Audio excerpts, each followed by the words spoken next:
আসসালামু আলাইকুম, welcome to my daily blog. সবাই কেমন আছেন? আপনাদের দোয়া আলহামদুলিল্লাহ আমিও ভালো আছি। তো প্রতিদিনের মতো ঘুম থেকে উঠে ফ্রেশ হয়ে গেলাম, নাস্তা করে ফেললাম। তারপর যেহেতু বাসায় কালকে গেস্ট ছিল, এই কারণে খুবই ব্যস্ত ছিলাম, ফেসবুকে সময় দিতে পারছি না। তারপর দাওয়াত খাচ্ছি, তো সব কিছু মিলিয়ে অনেক ব্যস্ত ছিলাম। তো অনেকগুলো স্কিপ দিয়ে দিলাম।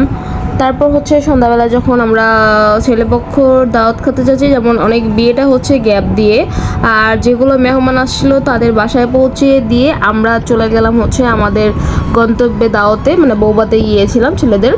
তো এই জন্য সবাইকে নিয়ে একসাথে বের হয়ে গেলাম। আর বাচ্চা মানুষ যেহেতু তাদের একাও বাসায় রাখাটাও পসিবল না, একাও থাকবে না, এই জন্য ওদেরকে নিয়েই বের হয়ে গেলাম। ওদের রহমতগঞ্জ নামিয়ে দিব। তারপর আমরা চলে যাব ধানমন্ডি বুফে প্যারাডাইস।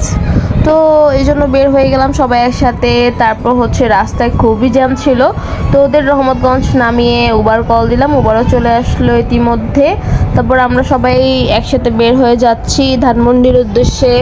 আর যেহেতু এটা একটা বুফের দাওয়াত ছিল, এই জন্য খুবই তাড়াতাড়ি যেতে হচ্ছে, কারণ টাইম ছিল 7টা থেকে রাত 10টা না 11টা পর্যন্ত মেবি।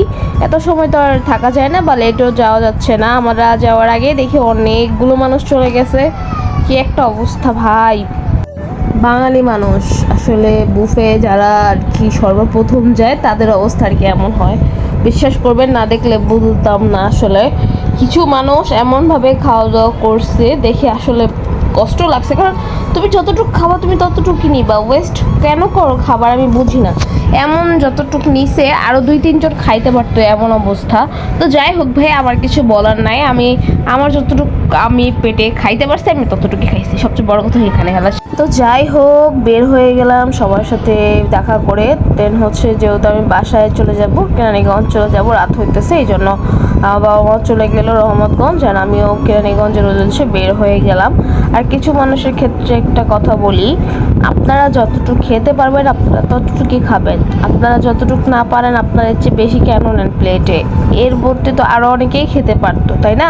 তো অবশ্যই এই জিনিসগুলো একটু সাবধানে রাখবেন। আর সালামি দিয়ে খেতে আসছেন আমিও মানি, তার মানে যে এই না আপনারা যতক্ষণই ওখানে থাকবেন ততটুকুনি আপনারা খেতে থাকবেন, এটা আসলে ঠিক না। যাই হোক, বাদ দেন, এটা আপনাদের ব্যক্তিগত ব্যাপার, জাস্ট আমার বলার দরকার, আমি বলে দিলাম। এর মধ্যে বাসায় চলে যাব, বের হচ্ছে শিক্ষণ দিয়ে। শিক্ষণে এসে দেখি এই লম্বা জ্যাম, কি একটা অবস্থা, অনেক জ্যাম ছিল। এই জন্য আবার রিক্সাটাকে মামাকে বললাম, মামা ঘুরিয়ে ফেলেন, ঘুরিয়ে আপনার হাজারীবাগ দিয়ে বের হয়ে যান। তো মামা হাজারীবাগ দিয়ে বের হয়ে খোলামোড়া ঘাটের জন্য উদ্দেশ্যে চলে আসছি। আর রাত করে রাস্তায় ঘুরতে আমার খুবই ভালো লাগে, মানে যদি খালি রাস্তা থাকে তাহলে ভালো লাগে, আর ভাবে কেউ যদি থাকে তাহলে তো আর ভালো লাগবে না। এর মধ্যে সবচেয়ে হাসির কথা যখন আমি খোলামোড়া ঘাটে আসছি, এসে দেখি যে এই লম্বা লাইন। তো কি আর করার আছে, যেহেতু খুবই লাইন, এর মধ্যে তো মানে রিজার্ভ নৌকা পাওয়াটা খুবই টাফ, এই জন্য সিরিয়ালেই উঠে গেলাম, কিছুই করার নাই। তো বলতে বলতে বাসায় চলে আসলাম। তারপর ওর বাবা ওর সাথে ফাইজলামি করতেছিল, কারণ ও তো ঘুমিয়েছিল। ঘুম থেকে উঠে দেখে ও খোলামোড়া ঘাটে চলে আসছে, এখন তো উনি বাসায় যাবে না। কি একটা অবস্থা, খুবই মানায় টানায় বাসায় নিয়ে আসলাম। তো যাই হোক, কথা বলতে বলতে বাসায় চলে আসলাম। সবাই ভালো থাকবেন, সুস্থ থাকবেন, অবশ্যই সবাই আমাদের জন্য দোয়া করবেন। Bye bye.